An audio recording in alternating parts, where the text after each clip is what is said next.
Hi everyone, welcome to Sanskrit Education Department. I am Savita, lecturer at Government Varisht Upadhyay Sanskrit School, Ammaster, Jaipur. Hello students, I am Savita. In this video, we will study class 12 Flamingo book poem An Elementary School Classroom is in a Slum, part 2, written by Stephen Spindler. This is a very important poem from examination point of view and it is difficult also, so please pay attention. So please go through the video carefully so that you get understand the entire poem. जैसा कि मैंने इसका poem का परिचय इसके part first में दे दिया है, लेकिन फिर भी थोड़ा सा मैं बता देती हूँ। इस पोएम में पोइट ने हमारे समाज में जो सामाजिक सोशल इक्वलिटीज़ हैं उनके बारे में बताया है कि अमीर और गरीब में एक सामाजिक गैप है, और इसी सामाजिक गैप को पोइट ने पोएम के माध्यम से बताया है। वो बताते हैं कि जो ऊपर पट्टी में जो रहने वाले बच्चे हैं वो स्कूल तो जाते हैं, लेकिन उनके स्कूल कैसे हैं, उनके क्लासरूम कैसे हैं, उनका जीवन ऐसा क्यों है, इन सभी बातों को उन्होंने कवि ने हमारे सामने बहुत ही सुंदर तरीके से प्रस्तुत किया है। वो तो जो झोपड़पट्टी में जो रहने वाले बच्चे हैं उनके स्कूल की क्लासेज कैसी होती हैं वही इसमें पोइट बताते हैं। तो पोइट आगे कह रहे हैं,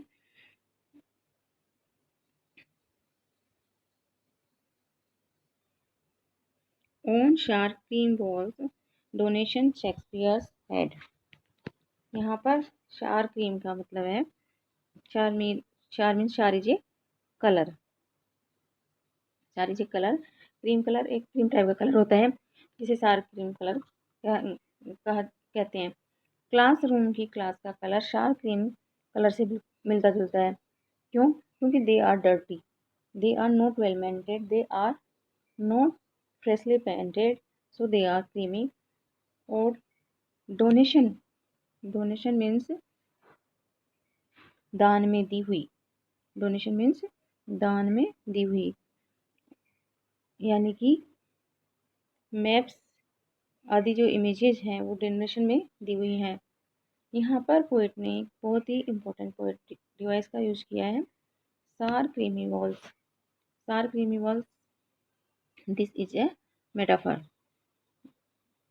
क्लासरूम की वॉल्स के कलर को शार क्रीम कलर के साथ कंपेयर किया गया है। So this is a comparison, indirect comparison between the colour of two things, this is a metaphor. Now we proceed further. Cloudless, Shakespeare's had cloudless at dawn, civilized dome riding all cities। यहाँ पर poetry हमें बता रहे हैं कि walls पर जो poster लगे हुए हैं जो डोनेट किए हुए हैं उनमें वो पोस्टर किन किन चीज़ों के हैं। तो जो सबसे पहला जो पोस्टर है उसमें एक इमेज है, वो इमेज शेक्सपियर की है। वो बहुत ही फेमस इंग्लिश राइटर हुआ करते थे जिनकी इमेज लगी हुई है और उनका सिर्फ रोल है। एक और इमेज वहाँ पर लगी हुई है, वो है सनराइज की। सनराइज में जो आसमान है वो बिल्कुल कैसा है, क्लाउडलेस, उसमें बादल नहीं है, बिल्कुल साफ सुथरा है। और डान डान मीन्स होता है सनराइज। सनराइज में ये सन कैसा ऐसा दिखाई दे रहा है जैसे कि कोई डोम शेप होता है। डोम डोम मीन्स सेमी सर्कुलर। तो इस सन की जो शेप है वो डोम जैसी सेमी सर्कुलर है, और उसको देखकर ऐसा लग रहा है मानो कि वो सारे शहरों के ऊपर राइडिंग कर रहा हो। सारे शहर के ऊपर उठा, जब सूर्य उदय होता है तो वो डोम जैसा सेमी सर्कुलर जैसा दिखाई देता है। ऐसा लग रहा है कि यहाँ पर एक मानो वो सारे शहरों पर राइड कर रहा है। यहाँ पर एक और पोएटिक डिवाइस यूज हुआ है, वह है एल्यूजन। जब पोइट्री में किसी फेमस पर्सन का या किसी फेमस पोइट के बारे में अपन बताते हैं या उसको रेफर किया जाता है तो that is the device of allusion. यहाँ पर शेक्सपियर को रेफर किया जा रहा है, यहाँ पर शेक्सपियर को रेफर किया जा रहा है। तो he was a very famous writer of English literature. तो जो पोएटिक डिवाइस यूज किया जा रहा है that is allusion. Next we proceed further. Belled flowery Tyrolese valley open handed map. awarding the awards its word and yet for these yet for these children these windows not this map their world where all their futures painted with a fog. Ty- Tyrolese Valley means Tyrolese Valley means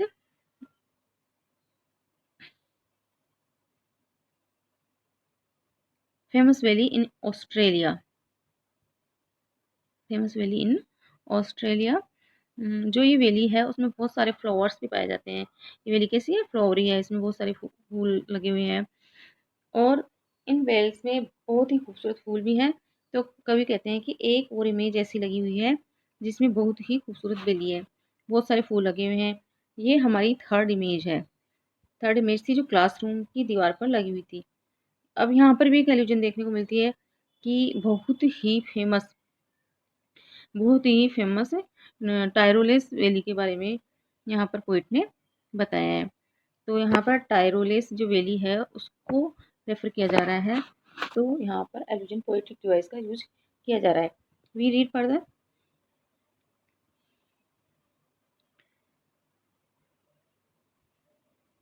This is a fourth image on the wall. This is the world map. Open-headed map awarding the world its world.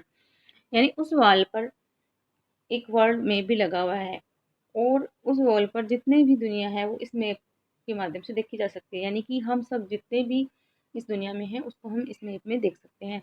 यहाँ पर poet ये कहना चाहता है कि ये जो बच्चे हैं स्लम क्लास में पढ़ रहे हैं उम, उनकी दुनिया को ये मैप शो नहीं कर रहा है। And yet for these children these Windows note this map.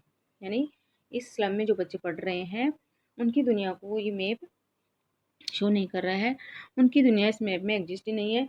उनकी दुनिया तो स्लम की क्लास की खिड़कियों के बाहर है। दीज विंडोज इन खिड़कियों के बाहर है। उनकी दुनिया इस स्लम तक ही है क्योंकि वो उस स्लम के बाहर कभी गए ही नहीं।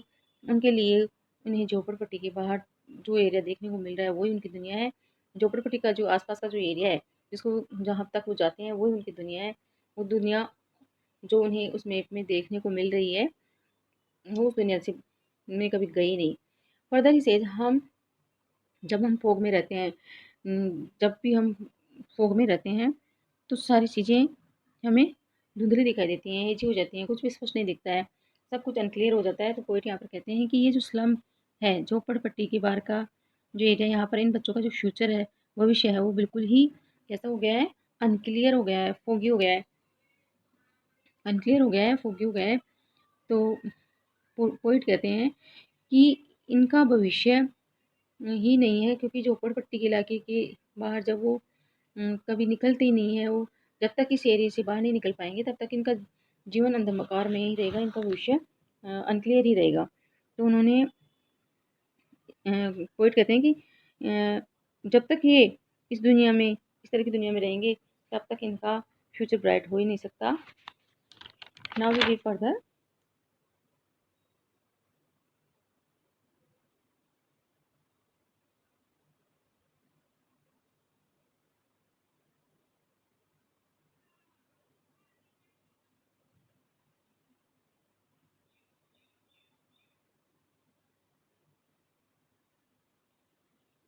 A narrow street sealed in with a lead sky, far, far from rivers, caps, and stars of words.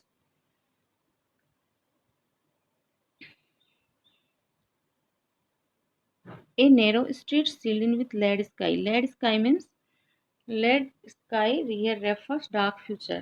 lead एक मेटल है जो बहुत ही डार्क कलर का होता है और वो बहुत ही हेवी होता है।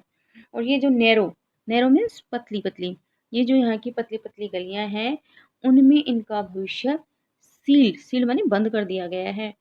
और और जो ऊपर ये जो आसमान है वह लेड का है, उसने भी इनके भविष्य को कसकर बंद कर दिया है। उनका जो भविष्य है वो अंधेरे से भर दिया गया है, उनका भविष्य अंधकार में है। लेड यहाँ पर सिग्निफाई करता है डार्कनेस को। तो इन बच्चों का भविष्य नेचर से बिल्कुल दूर है, यानी उन्होंने कभी नेचर को देखा ही नहीं। Far far from rivers caps and stars of words, यानी कभी इस स्लम से बाहर गई नहीं। जितनी भी रिवर्स हैं, नदियां हैं, कैप्स हैं और जितने भी ग्राफिक वर्ड्स हैं उन्होंने उनके बारे में कुछ उनको पता ही नहीं है, क्योंकि उन्होंने कभी इनके बारे में ना तो कभी कोई अच्छा लिटरेचर पढ़ा है, ना ही वो उन्होंने कभी नेचर को देखा है। So again repeats in line में, लाइन से पोइट क्या कहता है कि वो कहते हैं कि इन स्लम की पतली गलियों में इन बच्चों का भविष्य बंद हो गया है, इनका फ्यूचर डार्क है, अंधकार में हो गया है, वो इससे बाहर कभी निकल ही नहीं सकते। जब तक भी इन झोपड़पट्टी से बाहर नहीं निकलते हैं, उनकी ज़िंदगी नेचर और वर्ड्स की अलग क्रिएशन से बहुत दूर है, क्योंकि उन्होंने कभी इन चीज़ों को देखा ही नहीं। तो यहाँ पर से फिर से रेपिटेशन का पोएटिक डिवाइस देखने को मिलता है।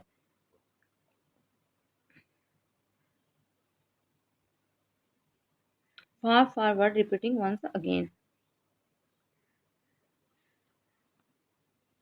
ही वंस टू से बहुत ज़्यादा दूर, इसलिए उन्होंने फार फॉरवर्ड को रिपीट किया है, क्योंकि उनकी जो लाइफ है वो नेचर से लिटरेचर से बहुत ज़्यादा दूर है, क्योंकि उन्होंने अपनी कल्पना में भी इन चीज़ों को नहीं देखा। And here sealed in with a lead sky is a metaphor, is a metaphor. The future of the children has been compared to the sky. So he says that the future is dark, just like the lead sky, which is also dark. Now we move ahead. Surely Shakespeare is wicked. The map a bad example, with ships and sun and love tempting them to steal for life that slily turn in their cramped holes.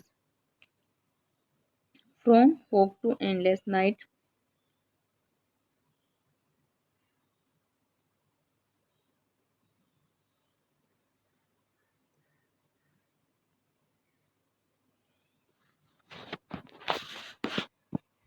wicked means bad or evil.